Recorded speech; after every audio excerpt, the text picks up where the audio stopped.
నమస్తే, welcome to VMR logics. నేను మీ జ్యోతి.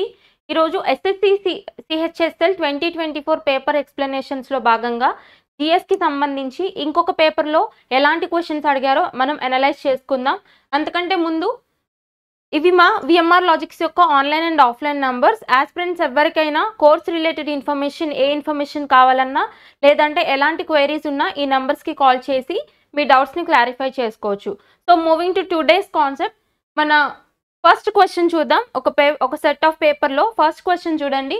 How many sets in the badminton గేమ్లో, ఓకేనా, బ్యాడ్మింటన్ గేమ్లో ఎన్ని సెట్స్ ఉంటాయనేసి అడిగారనమాట. ఇది మనకి డైరెక్ట్గా జీకే బిట్ అనమాట, జనరల్ నాలెడ్జ్ నుంచి చూసుకోవాల్సిన బిట్. ఎన్ని సెట్స్ ఉంటాయి? మొత్తం 3 సెట్స్ ఉంటాయి బ్యాడ్మింటన్లో, ఓకేనా. అయితే ఇక్కడ మనం కొంచెం డీప్గా చూసుకుంటే అసలు ఈ బ్యాడ్మింటన్ ఒక టీం గెలిచింది అని అనలైజ్ చేయడానికి, అని డిక్లేర్ చేయడానికి ఎన్ని పాయింట్స్ రావాలో చూడండి. All singles and double matches are the best of the 3 games. The first side of 21 points wins a game, ఓకేనా. అంటే ఒక టీం గెలిచిందని డిక్లేర్ చేయడానికి అక్కడ రావాల్సిన పాయింట్స్, లేదు అంటే ఒక సింగిల్స్లో కానీ డబుల్స్లో కానీ విన్నర్ని డిక్లేర్ చేయడానికి రావాల్సిన పాయింట్స్ ఎన్నని కూడా అడగొచ్చు. 21 పాయింట్స్ రావాలన్నమాట ఏ గేమ్లో? బ్యాడ్మింటన్లో. అండ్ బ్యాడ్మింటన్లో ఎన్ని సెట్స్ ఉంటాయంటే 3 సెట్స్ ఉంటాయి. సో మనకి రివర్స్లో అడిగే ఛాన్స్ ఉంటుంది కదా, ఎన్ని పాయింట్స్ రావాలంటే 21 పాయింట్స్ అనేవి రావాల్సిన అవసరం ఉంది. ఇంకో క్వశ్చన్, ఇవన్నీ ఏంటంటే మెమరీ బేస్డ్ క్వశ్చన్స్ అనమాట. సో మనకి ఏంటంటే క్వశ్చన్ ప్యాటర్న్ కాకుండా మేము కాన్సెప్ట్ చెప్తాము, ఆ కాన్సెప్ట్ని ఎలా లింక్ చేసుకుని చదవాలో చెప్తాం. సో ఓకే, ఇక్కడ ఇంకో కాన్సెప్ట్ ఏం టచ్ చేశారు అంటే, Serchhip was the most literate district in the India as per census 2011. So ఇక్కడ మిమ్మల్ని అడిగిన క్వశ్చన్ ఏంటి అంటే సిహెచ్ఎస్ఎల్ పేపర్లో ఇండియాలోనే 2011 సెన్సస్ ప్రకారం, ఏ సెన్సస్? 2011 సెన్ససే కదా, మనం ఇంకా ఫాలో అవుతుంది, ఇప్పుడు ఇంకా సెన్సస్ కంప్లీట్ అవ్వలేదు, ఓకేనా. సో 2011 సెన్సస్ ప్రకారం ఇండియాలో అత్యధిక లిటరేట్ డిస్ట్రిక్ట్గా ఏ డిస్ట్రిక్ట్ ఉంది అనేసి అడిగారు. అంటే ఎక్కువ అక్షరాస్యత కలిగిన జిల్లాగా ఏ జిల్లాని చెప్పుకుంటాం అనేసి అడిగారనమాట. దేని ప్రకారం? 2011 సెన్సస్ ప్రకారం. సో చూడండి, ఆన్సర్ వచ్చి సర్చిప్. గుర్తుపెట్టుకోండి, సర్చిప్ డిస్ట్రిక్ట్ అనేది most literate district in India అనమాట. అయితే ఇది ఏ స్టేట్లో ఉందో కూడా చూడండి. It is okay. అయితే ఇది ఏ స్టేట్లో ఉంది అంటే it is in the Indian state of Mizoram. Mizoram అంటే నార్త్ ఈస్టర్న్ స్టేట్ కదా. సో మిజోరాంలో ఉన్న సర్చిప్ డిస్ట్రిక్ట్ అనేది most literate district in India as per 2011 census. Okay, ఒక్కసారి సెన్సస్ డేటా ప్రకారం అసలు లిటరసీ రేట్ ఎంత ఉందో చూద్దాం. So as per data in 2011 the average literacy rate in సర్చిప్ district is 98.23%. చాలా ఎక్కువ ఉంది కదా, 98.23% అంటే అన్నిటికంటే ఎక్కువ. So it is the most literate district అనమాట. సో అలాగే తక్కువ ఉన్నది ఏ డిస్ట్రిక్ట్ అని కూడా అడుగుతారు. సూపర్లేటివ్స్ చూసామంటే అన్ని కవర్ చేయాలి.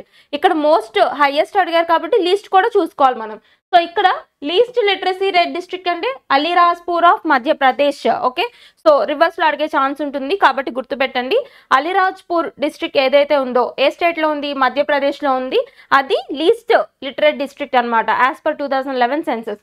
కొంచెం సెన్సస్ డేటా చూస్తే మీరు అబ్జర్వ్ చేస్తే ప్రతి పేపర్లోనూ సెన్సస్ రిలేటెడ్ క్వశ్చన్స్ వస్తున్నాయి. ఒక క్వశ్చన్ కానీ 2 క్వశ్చన్స్ కానీ కంపల్సరీ వస్తున్నాయి. సో ఫోకస్ చేయండి.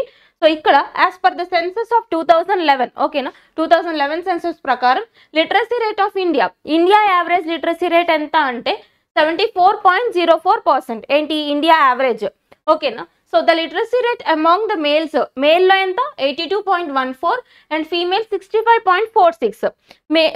మేల్స్తో కంపేర్ చేస్తే ఫీమేల్లో లిటరసీ రేట్, అక్షరాస్యత అనేది తక్కువ ఉందన్నమాట. అండ్ ఇక్కడ యూటీస్ చూద్దాము. Highest UT with literacy rate, lowest UT with literacy rate చూద్దాం. సో ఇక్కడ యూటీస్ చూద్దాం, హైయెస్ట్ ఏది, లీస్ట్ ఏది అని చెప్పి. According to 2011 census, Lakshadweep with the literacy rate of 92.28% is the union territory with the highest literacy rate in India. ఇండియాలో highest literacy rate ఉన్న union territory, కేంద్రపాలిత ప్రాంతం ఏది అని అడిగితే లక్షద్వీప్. అలాగే తక్కువ లిటరసీ రేట్ ఉన్న కేంద్రపాలిత ప్రాంతం అడిగితే దాద్రా నగర్ హవేలీ, ఓకేనా. సో ఇది లీస్ట్ అనమాట. ఇవి యూటీస్కి సంబంధించిన ఇన్ఫర్మేషన్. అలాగే స్టేట్స్ చూసుకుంటే స్టేట్స్ చెప్పండి. హైయెస్ట్ లిటరసీ రేట్ ఉన్న స్టేట్ ఏది అంటే కేరళ ఇది హైయెస్ట్. మరి లీస్ట్ ఏది అంటే బీహార్ వచ్చేసి లీస్ట్. ఇది స్టేట్స్ రిలేటెడ్ చూడాలి అండ్ యూనియన్ టెరిటరీస్ రిలేటెడ్ చూడాలి. తర్వాత నేషనల్ యావరేజ్ ఎంతో చూడాలి, 74.04%. అండ్ మేల్స్లో ఎంత ఫీమేల్స్లో ఎంతో కూడా చూడండి, ఫీమేల్లో తక్కువ. అండ్ ఇక్కడ చూడాల్సింది డిస్ట్రిక్ట్స్. హైయెస్ట్ వచ్చేసి మనకి ఇప్పుడు వచ్చిన question సర్చిప్ in Mizoram and least వచ్చేసి అలీరాజ్పూర్ ఆఫ్ మధ్యప్రదేశ్. ఓకేనా, నేను లిటరసీ రేట్ చెప్పాను కదా, మీరు ఇలానే సెక్స్ రేషియో గురించి, infant mortality rate, maternity mortality rate, population census ఇవన్నీ చూడండి. Next, Uday Shankar famous dancer in which dance. ఇక్కడ ఒక డాన్సర్ గురించి అడిగారు, ఆయన ఏ డాన్స్లో ఎమినెంట్ పర్సనాలిటీ అని అడిగారు. ఎవరైనా ఉదయ్ శంకర్. ఓకే, ఆయన ఏ డాన్స్లో ఎమినెంట్ పర్సనాలిటీ, దానికి ఆన్సర్ ఏంటి అంటే fusion dance mix. Okay, fusion dance ఫామ్లో ఆయన ఒక ఎమినెంట్ పర్సనాలిటీ అనమాట. చూద్దాం అసలు ఆ డాన్స్ ఏంటి అంటే fusing European theatrical techniques with India's very own classical and folk dance forms, Uday Shankar came up with his own style of dance. అంటే ఈయన ఏం చేశారు అంటే యూరోపియన్ డాన్స్ని, ఓకేనా, యూరోపియన్ డాన్స్ని, ఇండియన్ క్లాసికల్ డాన్స్ని, అలాగే ఇండియన్ ఫోక్ డాన్సెస్ని అన్నిటినీ కలిపి ఒక కొత్త స్టైల్ ఆఫ్ డాన్స్ని సృష్టించారనమాట. ఎవరు? ఉదయ్ శంకర్ అని ఆయన. అందుకే ఈయన ఫ్యూజన్ డాన్స్ యొక్క సృష్టికర్త అని చెప్తాం మనం. ఓకే, దానికి ఒక పేరు కూడా పెట్టారు, అదేంటి అంటే after having name the new dance form high dance. Okay, high dance అనొచ్చు. ఇంకో డాన్స్ ఏంటి అంటే సో హాయ్ డాన్స్ అనొచ్చు. అండ్ ఇంకో పేరు ఏంటి అంటే క్రియేటివ్ డాన్స్. ఓకేనా, fusion dance or high dance or creative dance. దీనికి సంబంధించిన సృష్టికర్త ఎవరు అంటే ఉదయ్ శంకర్. ఓకేనా, ఏ డాన్సెస్ కలిపారు అంటే European dance, Indian classical dance, Indian folk dance అన్నిటినీ కలిపి కొత్త రకమైన డాన్స్ని తీసుకొచ్చారు. నెక్స్ట్, అకార్డింగ్ టు 2011 సెన్సస్, మళ్ళీ సెన్సస్ క్వశ్చన్ వచ్చింది చూడండి. 2011 census 68.84% population in India lives in rural areas. ఇది దేనికి సంబంధించి అడిగారు అంటే రూరల్ ఏరియాస్లో. ఓకేనా, గ్రామీణ భారతదేశంలో ఎంత పర్సంటేజ్ ఆఫ్ పాపులేషన్ ఉన్నారు అండ్ ఎక్కువగా రూరల్ పాపులేషన్ ఉన్న ప్లేస్ ఏది అని అడిగారు. చూద్దాం. So Uttar Pradesh has the largest proportion of rural population in India. It has 155 million rural population. మనకు అడిగిన క్వశ్చన్ అది ఏంటి అంటే భారతదేశంలో 2011 సెన్సస్ ప్రకారం ఎక్కువగా గ్రామీణ ప్రజలు అంటే రూరల్ పాపులేషన్ ఎక్కువగా ఉన్న స్టేట్ ఏది అని అడిగారు. ఏ స్టేట్ అంటే ఉత్తరప్రదేశ్. డైరెక్ట్గా గుర్తుపెట్టుకోండి, ఉత్తరప్రదేశ్ మామూలుగా చూసుకుంటే హైలీ పాపులేటెడ్ స్టేట్. అలాగే రూరల్ పాపులేషన్లో కూడా ఉత్తరప్రదేశ్ టాప్లో ఉందన్నమాట. ఓకేనా, మొత్తం రూరల్ పాపులేషన్ ఎంత అంట ఇండియాలో 68.84% ఉన్నారు. అంటే అప్పట్లో 2011 సెన్సస్ చేసినప్పుడు majority of people rural population అనమాట. ఓకే, అండ్ ఇక్కడ రూరల్ చూసాం కదా, మరి అర్బన్ కూడా చూడాలి. మోర్ అర్బన్ పాపులేషన్ ఉన్న స్టేట్ ఏది అంటే మహారాష్ట్ర. ఓకేనా, ఓకే, పట్టణ ప్రజలు ఎక్కువగా ఉన్న రాష్ట్రం ఏది అంటే Maharashtra. Next, of the 1.21 billion Indians 833 million live in rural areas while 377 million stay in urban areas. మీరు ఇక్కడ మిలియన్స్లో చూసినా చూడకపోయినా పర్సంటేజ్ అయితే గుర్తుపెట్టుకోండి. 2011 సెన్సస్ ప్రకారం మొత్తం ఉన్న పాపులేషన్లో 1.21 బిలియన్ పాపులేషన్లో ఎంతమంది 68.84% రూరల్లో ఉంటే ఇంకా మిగతా పర్సంటేజ్ అంతా కూడా అర్బన్ ఏరియాస్లో ఉన్నారు. అంటే గుర్తుపెట్టుకోండి రూరల్ పాపులేషన్ ఎక్కువ. Next, soul of Indian constitution అని దేన్ని అంటారు అని అడిగారు. Okay, which one of the following is known as soul of Indian constitution అని అడిగారు. సో దీనికి డైరెక్ట్గా ఆన్సర్ ఏంటి అంటే ప్రియంబుల్. మనకు తెలుసు కదా, ప్రియంబుల్ లేదా పీఠిక, ప్రవేశిక, ఉపోద్ఘాతం ఇలా నంబర్ ఆఫ్ నేమ్స్ ఉంటాయి దీనికి. సో చూసుకోండి, ప్రియంబుల్ అనేది సోల్ ఆఫ్ ఇండియన్ కాన్స్టిట్యూషన్ అని చెప్తామన్నమాట. అండ్ ప్రియంబుల్కి సంబంధించి కొంతమంది ఫేమస్ ఎమినెంట్ పర్సనాలిటీస్ కొన్ని కొటేషన్స్ ఇచ్చారు, అవి కూడా చూడండి. దీన్ని లింక్ చేసి అడిగే ఛాన్స్ ఉంటుంది. So KM Munshi call preamble as political horoscope of Indian constitution. ప్రియంబుల్ని అంటే ప్రవేశికని భారత రాజ్యాంగానికి జాతక చక్రం వంటిది అని చెప్పింది ఎవరు? పొలిటికల్ హారోస్కోప్ అని చెప్పింది ఎవరు అని అడిగితే కేఎం మున్షి అని గుర్తుపెట్టుకోండి. అండ్ ఇంకొకటి Thakur Das Bhargav called soul of Indian constitution. ఇప్పుడు ఈ క్వశ్చన్ అడిగారు కదా మనల్ని, అంటే which one of the following is known as soul of Indian constitution అని. సో అసలు అలా పిలిచింది ఎవరో కూడా మనకు తెలియాలి, కన్ఫ్యూజ్ అవద్దు. ఠాకూర్ దాస్ భార్గవ పిలిచారు ఇలా. And NA Palkhivala called it as the identity card of the constitution. Identity card అని ఎవరు పిలిచారు అంటే ఎన్ఏ ఫాల్కీవాలా. ఓకే, కొన్ని స్టేట్మెంట్స్ గుర్తుపెట్టుకోండి ప్రియంబుల్కి సంబంధించి, కొటేషన్స్ కాబట్టి ఇంపార్టెంట్. అండ్ ఇక్కడ మనం సోల్ ఆఫ్ ఇండియన్ కాన్స్టిట్యూషన్ చూసాం ప్రియంబుల్ అని. అలాగే సోల్ ఆఫ్ ఫండమెంటల్ రైట్స్ అని దేన్ని పిలుస్తారు అని అడుగుతారు, గుర్తుపెట్టుకోండి article 32. Very very important, article 32. Okay, actually fundamental rights ఏ పార్ట్లో ఉంటాయి? పార్ట్ 3లో ఉంటాయి. ఫ్రమ్ ఆర్టికల్స్ 12 to 35 కదా, 12 నుంచి 35 వరకు పార్ట్ 3లో ఉంటాయి ఫండమెంటల్ రైట్స్. ఓకేనా, ఇందులో ఆర్టికల్ 32 ఏదైతే ఉందో దీన్ని మనం సోల్ ఆఫ్ ఫండమెంటల్ రైట్స్ అని పిలుస్తారు. ఎందుకు అంటే ఇది ఆర్టికల్ 32 దేని గురించి చెప్తుంది అంటే కాన్స్టిట్యూషనల్ రెమెడీస్ గురించి చెప్తుంది, రాజ్యాంగ పరిహారాల గురించి చెప్తుంది కదా. అంటే ఏంటి, మిగతా ఫండమెంటల్ రైట్స్ ఏవైనా కానీ వయలేషన్కి గురైతే, ఓకేనా, వయలేషన్కి గురైనప్పుడు మనం కోర్టుని అప్రోచ్ అయ్యే ఆర్టికల్ అనమాట ఆర్టికల్ 32. అందుకని it is the soul of fundamental rights అని పిలుస్తారు. క్లియర్, లింక్ చేసుకోండి, అది రిపీట్ అయ్యే ఛాన్స్ ఉంటుంది అట్లా. Next, during his 3-day visit to Uganda's Kampala, external affairs minister Subrahmanyam Jaishankar launch Tulsi Ghat restoration project in Varanasi. ఈ కాన్సెప్ట్ ఏంటి అంటే, ఇక్కడ అడిగిన క్వశ్చన్ ఏంటి అంటే రీసెంట్గా సుబ్రహ్మణ్యం జయశంకర్ ఎవరైతే ఉన్నారో, అంటే మన ఎక్స్టర్నల్ అఫైర్స్ మినిస్టర్ ఎవరైతే ఉన్నారో ఆయన ఏ ఘాట్కి, ఓకే, వారణాసిలో నంబర్ ఆఫ్ ఘాట్స్ ఉంటాయి కదా, వాటిలో ఏ ఘాట్కి సంబంధించిన రెస్టోరేషన్ ప్రాజెక్ట్ని లాంచ్ చేశారు అని అడిగారు. ఓకేనా, సో గుర్తుపెట్టుకోండి, తులసి ఘాట్ ఎక్కడున్నది అంటే వారణాసిలో ఉంది. దీనికి సంబంధించిన రెస్టోరేషన్ ప్రాజెక్ట్ని స్టార్ట్ చేశారు సుబ్రహ్మణ్యం జయశంకర్ గారు. అయితే ఎక్కడ స్టార్ట్ చేశారు, దీన్ని కొంచెం లింక్ చేసుకుని చూస్తే ఈయన ఉగాండాకి విజిటింగ్కి వెళ్ళారు. ఓకేనా, ఎక్స్టర్నల్ అఫైర్స్ మినిస్టర్ కాబట్టి వెళ్ళాలి. సో యుగాండాతో బయలెటరల్ రిలేషన్షిప్స్ కంటిన్యూ చేయడానికి యుగాండాతో విజిటింగ్కి వెళ్ళినప్పుడు అక్కడ లాంచ్ చేశారనమాట. ఎగ్జాక్ట్ లొకేషన్ వచ్చి ఉగాండాలోని Kampala. Okay, he commended the overseas friendships of BJP Uganda for their efforts to enhance the aesthetic appeal of the oldest inhabited city in the world. Uganda has been selected to chair the non-aligned movement for the period of 22 to 25 on behalf of Africa. ఇక్కడ ఇంకో bit cover అయింది ఏంటంటే, అది ఇక్కడ non aligned movement అనేసి ఒకటి ఉంది కదా, దానికి సంబంధించి 22 నుంచి 25 టర్మ్ వరకు ఎవరు ప్రెసిడెన్సీగా ఉండబోతున్నారు అని అడిగే ఛాన్స్ ఉంది. ఎవరు అంటే Uganda on behalf of Africa అనమాట. Okay, next, Kharak Singh versus state of UP 1962 case. This case is related to which article అని అడిగారు, అది క్వశ్చన్ ఇక్కడ. ఓకేనా, అర్థమైందా, ఒక కేసు ఇచ్చారు, ఆ కేసు ఏ ఆర్టికల్కి సంబంధించింది అని అడిగారు. ఇప్పుడు మీరు గుర్తుపెట్టుకోవాల్సింది ఇక్కడ ఆర్టికల్ వచ్చేసి majorly article 21 and article 19 clause 1 class D. మేజర్గా గుర్తుపెట్టుకోండి, ఆర్టికల్ 21కి రిలేటెడ్ కేసు అనమాట. అంటే ఏంటంటే ఇక్కడ ఇతన్ని అరెస్ట్ చేసినప్పుడు, ఓకేనా, అరెస్ట్ చేసినప్పుడు ఇతను తన యొక్క రైట్ టు లైఫ్ని ఎక్స్పోజ్ చేశారనమాట. అర్థమైందా, and right to free movement అని చెప్పేసి ఏ ఆర్టికల్ చెప్తుంది, ఫ్రీడమ్ ఆఫ్ ఫ్రీ మూమెంట్ అని చెప్పి అంటే 19 క్లాస్ 1 సబ్ క్లాస్ D చెప్తుంది కదా మనకి. ఓకేనా, ఫ్రీడమ్ అందులో మొత్తం ఎన్ని ఉంటాయి 19లో, ఓకే 7 ఉండేవి, అయితే ఒకటి తీసేశారు కదా, రైట్ టు ప్రాపర్టీ అనేది తీసేశారు. 19 క్లాస్ 1 సబ్ క్లాస్ F తీసేశారు. So 19 clause 1 sub class G వరకు ఉన్నాయి. అందులో ఈ కేసు దేనికి రిలేటెడ్ అంటే 19 clause 1 sub clause D and article 21. Okay, ఈ రెండింటికి సంబంధించిన కేసు అనమాట. ఏ case, Kharak Singh versus state of Uttar Pradesh 1962. ఓకేనా, అయితే ఇక్కడ ఆర్టికల్ 21 అనేది రైట్ టు లైఫ్ అని చెప్తాం కదా, జీవించే హక్కు.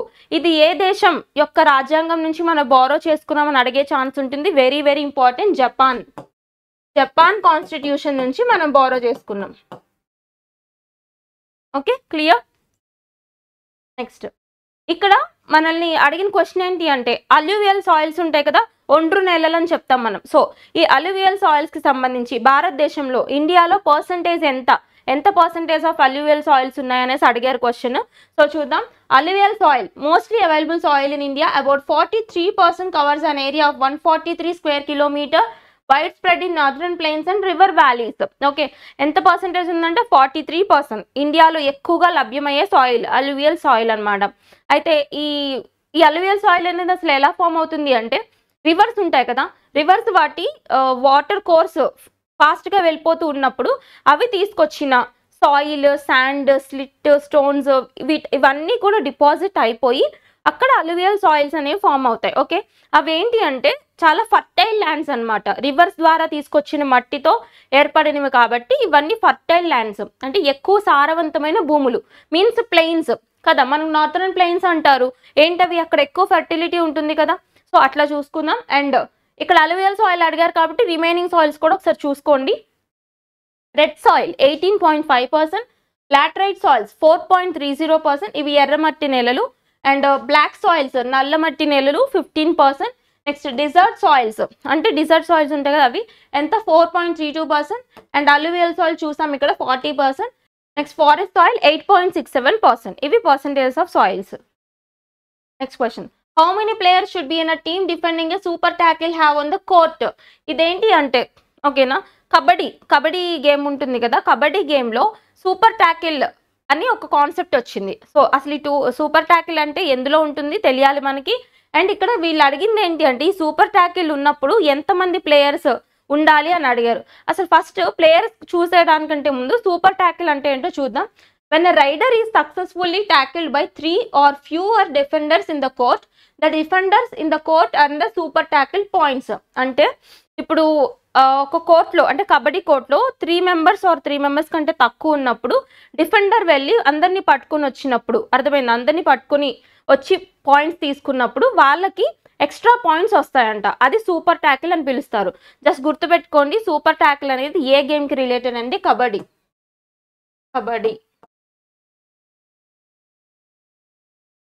మీకు ఇవే అడుగుతారు ఎక్కువ, స్పోర్ట్స్లో రిలేటెడ్ టర్మినాలజీ కానీ లేదంటే డైమెన్షన్స్ కానీ ఇలాంటివి అడిగే ఛాన్స్ ఉంటుంది. సో ఇక్కడ ఎంతమంది ప్లేయర్స్ ఉండాలని చెప్పుకున్నాం?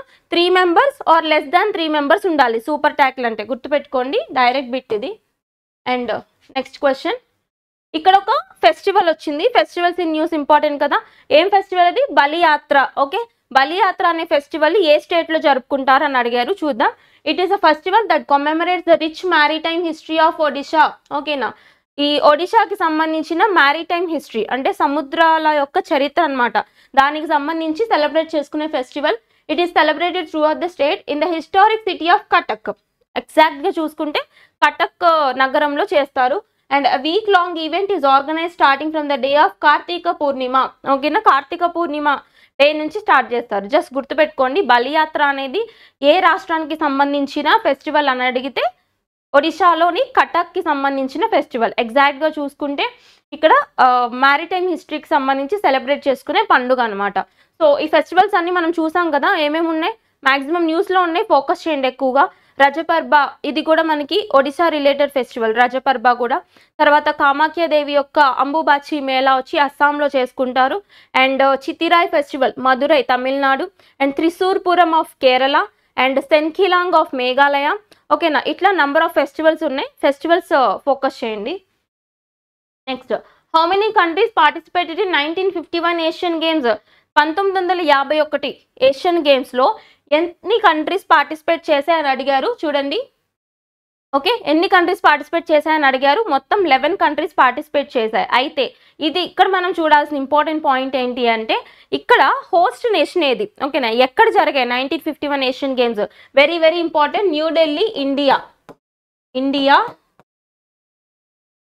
న్యూఢిల్లీ వేదికగా జరిగాయి అన్నమాట. Okay, Sachin Nag won India's first ever gold medal at the Asian Games in men's 100-meter freestyle swimming. ఓకేనా, అలాగే ఆ ఏషియన్ గేమ్స్లో ఇండియా నుంచి ఫస్ట్ గోల్డ్ మెడల్ సాధించిన స్విమ్మర్ అనమాట. ఎవరు? సచిన్ నాగ్. నెక్స్ట్, ఇట్లాంటి సూపర్లేటివ్స్ చూసుకోవాలి. అంటే ఫస్ట్ ఎవరు సాధించారు, ఫస్ట్ హయ్యర్, ఫర్ ఎగ్జాంపుల్ క్రికెట్లో చూసుకుంటే హయ్యర్ రన్స్ స్కోరర్ ఎవరని చెప్పేసి. అండ్ ఐపీఎల్ అట్లాంటి వాటిలో చూసుకుంటే ఆరెంజ్ క్యాప్ ఎవరికి వచ్చింది, పర్పుల్ క్యాప్ ఎవరికి వచ్చింది. ఓకే, ఇవన్నీ స్పోర్ట్స్ రిలేటెడ్ సూపర్లేటివ్స్ చూసుకోవాలి మనం. And next, 15th amendment of Indian constitution 1963. ఇక్కడ ఏంటి అంటే 1963లో 15th amendment of Indian constitution జరిగింది కదా. 15వ రాజ్యాంగ సవరణ చట్టం 1963. ఇది దేనికి సంబంధించింది అని అడిగారు. ఒకసారి చూద్దాం. Explain with amendment of provisions of article 217 high court judges must now retire at 62 years of age rather than 60. గుర్తుపెట్టుకోండి, హైకోర్ట్ జడ్జెస్కి సంబంధించి రిటైర్మెంట్ ఏజ్కి సంబంధించిన ఒక అమెండ్మెంట్ యాక్ట్ ఏంటి అంటే అది 15th constitutional amendment act of 1963. ఎంత ఏజ్? ఇంతకు ముందు 60 years ఉండేది, ఇప్పుడు 62 years అనమాట ఈ అమెండ్మెంట్ తర్వాత. సో డైరెక్ట్గా గుర్తుపెట్టుకోండి, మనకి అమెండ్మెంట్స్ కూడా important, articles important, parts important, కొన్ని కేసెస్ ఇంపార్టెంట్ మనకి పాలిటీ పరంగా చూస్తే. అండ్ షెడ్యూల్స్ కూడా చూడాలి, తర్వాత సోర్సెస్ కూడా చూసుకోవాలి. Next, Yakshagana folk dance belong to which state? Very very very famous. ఏంటి అంటే అది కర్ణాటక. మనకు తెలుసు కదా, యక్షగణం మేజర్గా ఎక్కడ ఉంటుంది అంటే కర్ణాటకలోనే ఉంటుంది. సో దానికి సంబంధించి కొంచెం బ్యాక్గ్రౌండ్ చూద్దాం. Yakshagana is a traditional theatre, very important, అందుకని ఒకసారి ఫోకస్ చేయండి. Developed in Dakshina Kannada, Udupi, Uttara Kannada, Shimoga and western parts of Chikmagalur districts. In the state of Karnataka and in Kasaragod district in Kerala. ఓకేనా, ఏదైనా పెక్యులర్గా ఉంటే ఫోకస్ చేయాలి. యాక్చువల్లీ యక్షగానం వచ్చేసి కర్ణాటకకు సంబంధించింది కదా, కర్ణాటకలోని కొన్ని డిస్ట్రిక్ట్స్ చెప్పుకున్నాం మనం. అవే కాకుండా కేరళలో ఉన్న ఇంకొక డిస్ట్రిక్ట్లో కూడా ఇది ఫేమస్. ఆ డిస్ట్రిక్ట్ ఏంటో చూడండి, కసార్గోడ్ డిస్ట్రిక్ట్ ఆఫ్ కేరళలో కూడా యక్షగానం ఉంటుంది. Next, it is a combines dance, music, dialogue, costume, makeup and stage techniques with a unique style and form. It is believed to have evolved from pre-classical music and theatre during the period of bhakti movement పీరియడ్లోనే ఇది కూడా develop అయింది అనేసి చెప్తున్నారు. Just డైరెక్ట్గా గుర్తుపెట్టుకోండి, dance form or music form, stage theatrical art form కదా. So ఇది ఎక్కడికి సంబంధించింది అంటే కర్ణాటక. అండ్ మనం క్లాసికల్ డాన్సెస్ చూసాం కదా లిస్ట్ మొత్తము, ఆ క్లాసికల్ డాన్సెస్ అండ్ అవి రిలేటెడ్ స్టేట్స్ చూడండి. ఫర్ ఎగ్జాంపుల్ కూచిపూడి ఆంధ్రప్రదేశ్, భరతనాట్యం తమిళనాడు, కథక్ యూపీ, కథకళి కేరళ, మోహినియట్టం కేరళ, ఇట్లా ఉన్నాయి కదా, మొత్తం 8 or 9 ఉన్నాయి. అవన్నీ ఒకసారి చూడండి, మనం ఫస్ట్ పార్ట్ 1లో డిస్కస్ చేసాం అవన్నీ. And next, when and where was Ghadar party founded? Ghadar party తెలుసు కదా, ఇది ఎప్పుడు, ఎక్కడ, ఎవరు స్థాపించారని అడిగారు. ఒకసారి చూడండి, ఎప్పుడు అంటే యునైటెడ్ స్టేట్స్ ఆఫ్ అమెరికా 1913 1913లో యునైటెడ్ స్టేట్స్ ఆఫ్ అమెరికాలో ఇది స్థాపించారనమాట. ఓకే, దీని రిలేటెడ్ నెక్స్ట్ టైం మనకి ఏం అడిగే ఛాన్స్ ఉంటుంది అంటే ఎగ్జాక్ట్ లొకేషన్ అడగొచ్చు, లేదంటే గద్దర్ పార్టీకి సంబంధించిన ఫౌండర్ అడగొచ్చు, లేదంటే సెక్రటరీ ఎవరని కూడా అడగొచ్చు. ఒకసారి చూద్దాం. The official founding date of meeting, అసలు exact date 15th July 1913 in Astoria, Oregon with the headquarters of Ghadar and Hindustan Ghadar newspaper based in San Francisco, California. Okay, ఇవి హెడ్ క్వార్టర్స్ అనమాట. ఇక్కడ ఆస్టోనియా అనేది headquarters. And it was founded by Lala Hardayal, very important person. Ghadar పార్టీకి రిలేటెడ్గా మీకు first గుర్తు రావాల్సిన పేరు లాలా హర్దయాల్ అనమాట, founder. And the president was Sohan Singh Bakhna. President ఎవరు అంటే సోహన్ సింగ్ బఖ్నా, ఫామ్ అయిన తర్వాత first president. Next, Pacific coast Hindustan association was its previous name.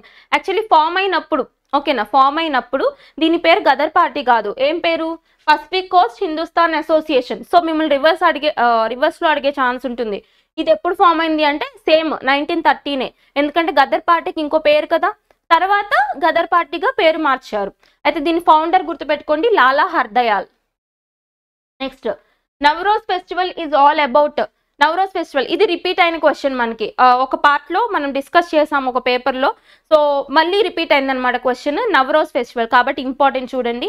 ఇది పార్సీలు సెలబ్రేట్ చేసుకునే ఫెస్టివల్ అనమాట. ఓకేనా, పార్సీల యొక్క న్యూ ఇయర్కి సంబంధించిన ఇష్యూ. సో ఒకసారి చూద్దాం.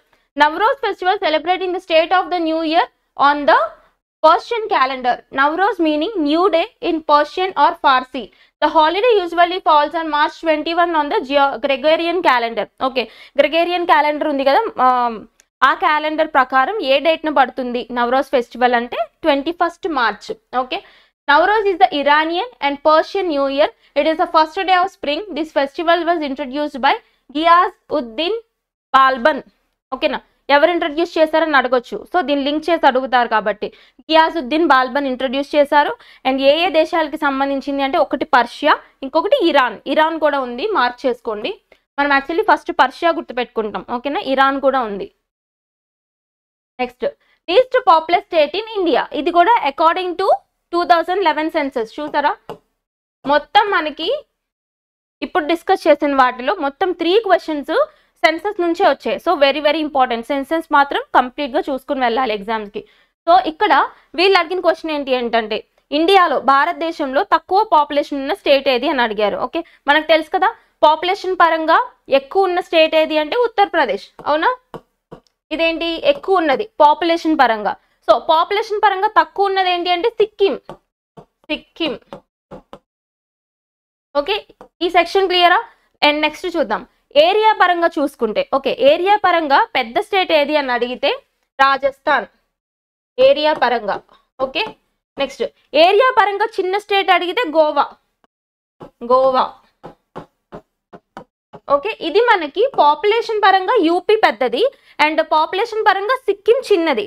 అయితే డెన్సిటీ కూడా చూడాలి, అంటే జన సాంద్రత అని చెప్తారు కదా, అంటే ఫర్ ఎగ్జాంపుల్ సాంద్రత అంటే నథింగ్ బట్ ఒక సర్టైన్ ఏరియాని మనం తీసుకుంటే ఆ బ్లాక్లో, ఓకేనా, ఇన్ని కిలోమీటర్స్కి ఎంతమంది ఉన్నారు అని చెప్పేసి కొలిచేదే మనం డెన్సిటీ అని చూస్తాం అనమాట. సో ఈ డెన్సిటీ పరంగా, పాపులేషన్ డెన్సిటీ పరంగా ఎక్కువ డెన్సర్ స్టేట్ ఏది అని అడుగుతారు, బీహార్లో ఎక్కువ పాపులేషన్ డెన్సిటీ ఉంది ఇండియాలో. అండ్ లీస్ట్ డెన్స్ ఏది అంటే అరుణాచల్ ప్రదేశ్ అనమాట. ఓకేనా, ఇది డెన్సిటీ పరంగా.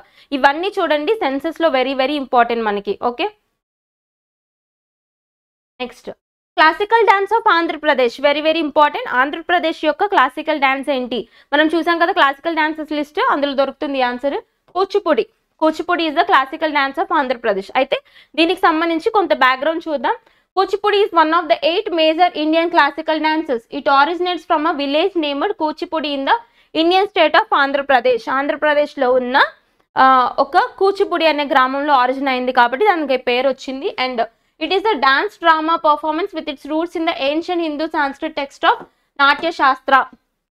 ఓకేనా, దీని ఆరిజిన్ అనేది ఎక్కడుంది అని అడిగే ఛాన్స్ ఉంది, నాట్యశాస్త్రాలో ఉంది. సో ఇది మనకి ఇంకో క్వశ్చన్ చూసామా ప్రీవియస్ పేపర్ డిస్కషన్లో, ఏంటి అంటే నాట్యశాస్త్ర ఎవరు రాశారో అని అడిగారు, గుర్తుందా? ఎవరు రాశారో అంటే Bharatamuni.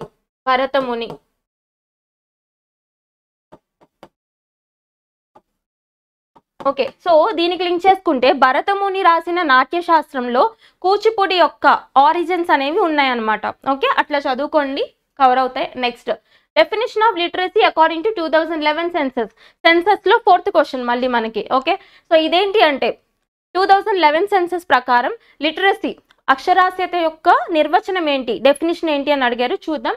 For the purpose of census 2011 a person aged 7 and above who can both read and write with understanding in any language is treated as literate. ఓకేనా, సెన్సస్ ప్రకారం 7 ఏళ్ళు ఉన్న వ్యక్తి లేదా 7 ఏళ్ళు దాటిన వ్యక్తి చదవగలిగి రాయగలిగి ఉంటే అతన్ని అక్షరాస్యుడు అని పిలుస్తారు. అర్థమైందా? సో ఆ లిమిట్ ఇంపార్టెంట్ అనమాట. ఎన్ని ఇయర్స్ ఉండాలి? 7 ఇయర్స్ ఉండాలి సెన్సస్ ప్రకారం. ఓకేనా, అది ఫోకస్ చేయండి. నెక్స్ట్, సో ఇక్కడ ఇందులో అడిగిన క్వశ్చన్ ఏంటి అంటే కామన్వెల్త్ గేమ్స్ ఉన్నాయి కదా, సో కామన్వెల్త్ గేమ్స్లో ఇండియా నుంచి రెజ్లింగ్లో గోల్డ్ మెడల్ తీసుకున్న ఫస్ట్ ఇండియన్ ఎవరు అని అడిగారు. ఓకేనా, రెజ్లింగ్లో గోల్డ్ మెడల్ తీసుకున్న ఫస్ట్ ఇండియన్ ఎవరు ఎందులో కామన్వెల్త్ గేమ్స్లో అని అడిగారు. ఆన్సర్ వచ్చి గీతా పొగాట్. సో ఏ ఇయర్లో చూద్దాం. ఏ ఇయర్లో 2010 కామన్వెల్త్ గేమ్స్లో ఇండియన్ రెజ్లర్ ఎవరైతే ఉన్నారో షీఈ్ అ ఫీమేల్. సో ఆవిడ gold medal సాధించారనమాట.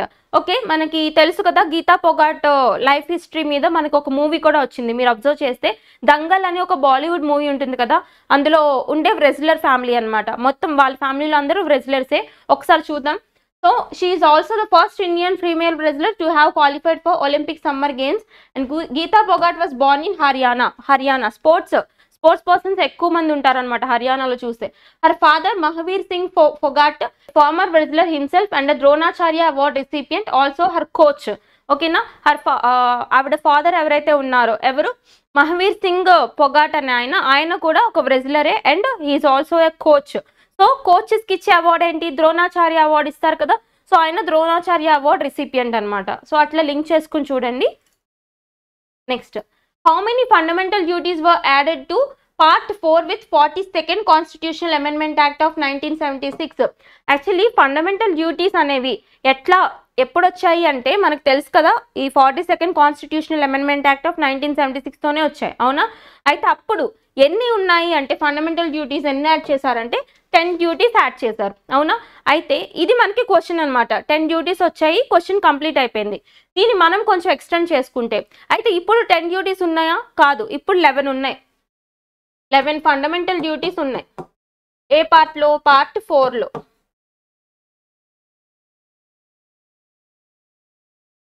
So part 4A, ఓకేనా? సో పార్ట్ 4Aలో మొత్తం 11 ఫండమెంటల్ డ్యూటీస్ ఉన్నాయి కదా, అందులో ఇప్పుడు 11 కాబట్టి అక్కడ ఓన్లీ 10 కాబట్టి ఇప్పుడు ఈ 11th ఎప్పుడు యాడ్ అయింది అని అడుగుతారు, గుర్తుపెట్టుకోండి. 86th constitutional amendment act of 2002. ఓకేనా, ఎడ్యుకేషన్ రిలేటెడ్ ఉంది కదా మనకి ఫండమెంటల్ డ్యూటీస్లో. సో ఈ ఎడ్యుకేషన్ రిలేటెడ్ ఏదైతే ఉందో అది ఎప్పుడు యాడ్ చేశారు అంటే 86th constitutional amendment act of 2002లో యాడ్ చేశారనమాట. జస్ట్ లింక్ చేసుకొని సరిపోతుంది.